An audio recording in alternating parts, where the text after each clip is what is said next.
नमस्कार दोस्तों, मेरा नाम है विमल सिंह बालाजी। स्टडी अड्डा में आपका स्वागत है। आज तारीख है आपकी 11 मई 2022 की। डीएलएड फर्स्ट सेमेस्टर 2022 के पेपर चल रहे हैं, तो इसी के अंतर्गत संस्कृत का पेपर इससे पहले हुआ था। सॉल्यूशन कंप्लीट देख चुके हैं। यदि नहीं देखा हो, साइड में पिछला वाला वीडियो आपको संस्कृत का पेपर का कंप्लीट सॉल्यूशन मिल जाएगा। आज हम हिंदी का पेपर का सॉल्यूशन देखेंगे। चलिए स्टार्ट करते हैं प्रश्न नंबर 1 से। सबसे पहला प्रश्न है, अंतस्थ व्यंजन की संख्या जो है वो कितनी होती है? तो अंतस्थ व्यंजन आपके 4 आपके होते हैं। कौन कौन से? यारा अलावा। तो आपका आंसर यहाँ पर थर्ड यानी कि 4 आपका जो है यहाँ पर सही हो जाएगा। ऑप्शन नंबर 3 है और आंसर के अंतर्गत 4 आपका अंतस्थ व्यंजनों की संख्या 4 होती है। कौन कौन से? या, रा, ला, वा। दूसरा प्रश्न पूछा गया था, स्पर्श व्यंजनों की संख्या कितनी होती है? तो कादमेय, वैसे संस्कृत नहीं है तो उसको रहने दीजिए, 25 आप सीधे सीधे याद कीजिए। और वैसे सूत्र होता है कादमेयो मावसाना स्पर्शा। तो वो आपका वर्ग अलग अलग जो है वो उसको दर्शाता है जब संस्कृत में पढ़ते हैं। बाकी 25 होते हैं। होते क्या है आपके स्पर्श व्यंजन? जिन वर्णों के उच्चारण में आप कहेंगे मुख के विभिन्न भागों को स्पर्श होता है, उन्हें हम कहते हैं स्पर्श व्यंजन। तीसरा प्रश्न पूछा गया था, इनमें से कौन महाप्राण जो है वो नहीं है? पूछा गया था। तो जो आपका वर्ग चलते हैं ना, उसमें जो पहला वर्ण होता है वो आपके अल्पप्राण होते हैं। तो यहाँ पर का ही लिखा हुआ है तो का आपका अल्पप्राण होता है, फिर खा आपका महाप्राण होता है। तो आसानी से आप इसको छाट सकते हैं। पहला यहाँ पर सही हो जाएगा जो कि महाप्राण नहीं है। अगला पूछा गया था, कृष शब्द का विलोम जो है वो क्या होता है? तो दृढ़, कठोर, स्थूल या मजबूत में आपका स्थूल जो है वो सही होगा। कृष शब्द का विलोम जो है वो स्थूल होता है। लास्ट बहुविकल्पी था, इनमें से भाषाई कौशल पूछा गया था, कौन सा नहीं है? तो आपका LSRW 4 होते हैं भाषाई कौशल। Listening, speaking, reading, writing.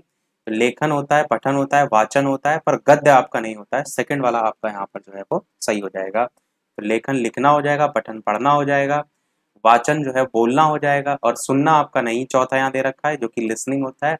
तो सेकंड वाला यहाँ पर सही होगा। गद्य जो है आपका भाषाई कौशल नहीं है। अतिलघु उत्तरीय प्रश्न पूछा जाता है, हृस्व स्वर किसे कहते हैं? तो हृस्व स्वर हम कहते हैं जिन स्वरों के उच्चारण में कम से कम समय लगता है, उनको कहते हैं। कौन से होते हैं? तो आपका आ, ई, उ, री, ये सब आपके हृस्व स्वर में जो है वो आते हैं। अगला देखते हैं, सुधा और पंकज शब्द का अर्थ आपसे पूछा गया था। तो सुधा जो है इसका अर्थ होता है आपका पर्यायवाची कह लीजिए या अर्थ कह लीजिए, तो अमृत जो है वो होता है। इसी को हम पीयूष भी जो है वो कहते हैं। और इसी प्रकार अगर पंकज की बात करें तो पंकज एक तो कमल का जो फूल होता है वो होता है, एक तो आपका ब्रह्मा के लिए एक नाम के तौर पर यूज होता है। तो इनमें से आप कोई भी लिख सकते थे। अगला प्रश्न पूछा गया था, कारक किसे कहते हैं? कर्ता कारक चिन्ह बताइए। तो आप कहेंगे कारक की संज्ञा या सर्वनाम के जिस रूप से वाक्य का संबंध किसी दूसरे शब्द के साथ जाना जाता है उसको हम कहते हैं कारक। और कर्ता कारक का चिन्ह बताना था तो कर्ता ने कर्म को, यही जो है आपके चिन्ह चलते हैं। तो आपका कर्ता कारक का जो चिन्ह है वो आपका क्या हो जाता है? ने जो है इसका चिन्ह हो जाता है, कर्ता ने। अगला पूछा गया था, अभिव्यक्ति के साधन जो है उनके नाम लिखिए। तो अभिव्यक्ति होता क्या? अपने विचारों को दूसरे के सामने प्रकट करना, चाहे आप वो पत्र लेखन जो है उसके माध्यम से आप अपने विचारों को, या बोलकर, या वाद विवाद के माध्यम से, निबंध लेखन, मतलब आप इस प्रकार से पॉइंट के आधार पर लिख सकते थे। अगला, विराम चिन्ह का आशय स्पष्ट कीजिए। तो इसको आप अलग अलग करके बता सकते थे। वी और जो है रम प्लस घंग धातु से, या डायरेक्ट ही आप लिख सकते थे। एक ही नंबर में आया था। विराम चिन्ह का अर्थ जो है वो होता है ठहराव या विश्राम या रुकना, अर्थात वाक्य लिखते समय विराम को प्रकट करने के लिए लगाए जाने वाले चिन्हों को हम कहते हैं विराम चिन्ह। अगला पूछा गया था, मॉन्टेसरी विधि का उपयोग कब किया जाता है? तो आप इसमें लिख सकते हैं जो मंद बुद्धि संबंधित बालक होते हैं उनके लिए उपयुक्त होती है। और एज वर्ग लिख सकते थे कि कितने से कितने आयु वर्ग के लिए होता है, तो वो पॉइंट टू पॉइंट आप लिख सकते थे। लघु उत्तरीय प्रश्न की बात करते हैं, सिरोरेखा किसे कहते हैं? तो जो आप ये सिर्फ शब्द लिखते हैं ना तो उसके ऊपर ये लाइन खींचते हैं, इसी को कहते हैं सिरोरेखा। ये जो सिरोरेखा लिखा हुआ है ना, तो इसके ऊपर ये लाइन खींची हुई है। 2 उदाहरण देने थे तो आप कोई भी 2 उदाहरण दे करके आप इसमें एग्जाम्पल लिख सकते थे। इसके अलावा वीडियो पसंद आ रहा हो तो लाइक्स और शेयर सभी लोग अवश्य करते रहिएगा। इसी प्रकार अच्छे अच्छे पॉइंट, अच्छे अच्छे प्रश्न हम आपको प्रैक्टिस करते रहें। 13 प्रश्न है, लेकर लेखन शिक्षण के महत्व। ये सब पॉइंट टू पॉइंट वाली चीजें हैं, आप इसमें लिख सकते थे काफी पॉइंट। लेखन शिक्षण में आप ये भी देखते हैं, जो भी आप लिखते हैं अपने विचारों को उसको सुरक्षित रखा जा सकता है। लिखित अभिव्यक्ति जो है उसका भविष्य में यूज किया जा सकता है। व्यवसायिक और औद्योगिक प्रगति में भी लिखित भाषा उपयोगी होती है, तो वो भी आप आधार लेकर के लिख सकते थे। ये सब थ्योरी बेस्ड वाले क्वेश्चन है। अगला क्वेश्चन पूछा गया था कि श्रुत लेख का अर्थ और महत्व बताइए। तो श्रुत लेख का अर्थ होता है सुनकर लिखना। पहले तो आपको यही अर्थ इसका मेन समझाना है। तो इसमें अध्यापक क्या होते हैं? बोलते जाते हैं और छात्र तेजी से लिखते जाते हैं। तो जब बालक अनुलेख और प्रतिलेख में कुशलता प्राप्त कर लेता है ना, तो श्रुत लेख का तब अभ्यास कराया जाता है। तो इससे पहले अनुलेख और प्रतिलेख जो है वो आता है।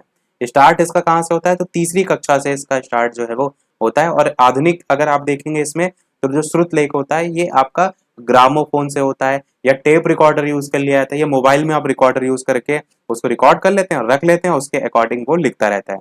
इसमें जो भरी हुई आवाज होती है ना, उसको जब आप छात्र सुनेगा तो उसे अपने कॉपी पर स्पीड में इस प्रकार से जो है वो लिखता रहता है। तो इसमें अगर देखें कौन कौन से अंग आपके जो है वो सक्रिय होते हैं, तो आंख, कान और हाथ, ये इंद्रियों को सक्रिय रखना जो है वो पड़ता है। तो ये सारी चीजें आप लिख सकते थे, इसके महत्व को पॉइंट के आधार पर लिख सकते थे।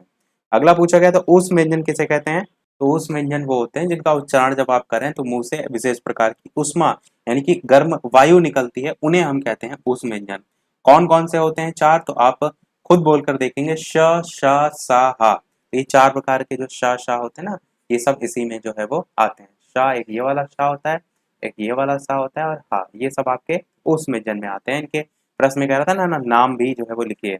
अगला देखते हैं आपका, देवनागरी लिपि जो है उसकी विशेषताओं का उल्लेख कीजिए। तो देवनागरी लिपि की विशेषताओं में पहली विशेषता ये होती है कि इसका जो प्रत्येक अक्षर होता है वो उच्चारित होता है। दूसरी विशेषता ये होती है कि देवनागरी लिपि के जो वर्ड होते हैं उनका नाम उच्चारण के अनुरूप होता है। मतलब ऐसा नहीं कि बोल आप कुछ रहे हैं और उच्चारण कुछ और निकल रहा है, जैसे इंग्लिश में आप देखते हैं ना कि साइलेंट वर्ड भी होते हैं, तो वो चीजें नहीं होती। तीसरा आपका, देवनागरी जो है उसके प्रत्येक अक्षर सुंदर और वक्र होते हैं। चौथा आप लिख सकते हैं, देवनागरी लिपि में एक ध्वनि के लिए केवल एक ही वर्ण होता है। इसमें समुचित पद्धति का प्रयोग होने के कारण शब्द लेखन में भी जो जगह होता है ना, उसका घेराव जो है आप कहेंगे कम हो जाता है। पांचवा कह सकते हैं, इसकी वर्णमाला का वर्णक्रम वैज्ञानिक होता है। छठा आप कह सकते हैं कि ये अत्यंत सरल होती है। सातवां आप कह सकते हैं कि इसकी लिखावट सुगठित होती है। आठवां ये आप कह सकते हैं, इस लिपि के लेखन और मुद्रण के जो अक्षर होते हैं वो समान होते हैं। तो इसका नवा पॉइंट के तौर पर ये भी लिख सकते हैं कि इसका प्रयोग व्यापक रूप से किया जाता है। तो बहुत से आप पॉइंट बना करके लिख सकते हैं। 17 प्रश्न पूछा गया था, विलोम, तुकांत, समानार्थी शब्दों के आशय को उदाहरण सहित बताइए। तो विलोम आप जानते हैं, विलोम शब्द होते हैं।